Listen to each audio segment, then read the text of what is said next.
Hi guys, Tyler and I thought it would be helpful to give you maybe some voice video instruction with what we're doing in class and the typed notes. So you're reading chapters 2 and 3 this week. Chapter 2 is about the Q focus specifically. So you have a link to some Google Slides, and we've provided an elementary and a secondary example of what a Q focus might be. So the secondary one you can see on the slides is about World War II. The elementary one is an sort of immigration style video that was intended for third grade. So you can look at an example Q focus, and then your task is to come up with a content area that makes sense for your classroom and create your own Q focus. So you'll take your image or video or quote or whatever you're going to use. Remember, a Q focus is not a question. You'll learn in the reading if you haven't read it already. And post that on a slide.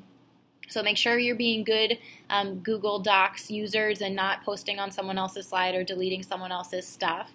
After you've posted yours, we want you to use the guidelines from the reading to give feedback to someone else. So how can they make it better? And we're all, or many of us, are doing this for a first try. We want to be friendly critiquers, but give meaningful feedback. So give them an opportunity to think about how they could make it better. We want to keep that supportive mentality, but also know that we're still learning and there's always room for improvement. When you get through that, so you'll do your own Q focus and you'll give feedback on someone else's, there's a few questions for you about Chapter 3 to answer this week. So it's a confirm, challenge, change format or protocol that comes from Bob Bain, who is a professor at the University of Michigan in education.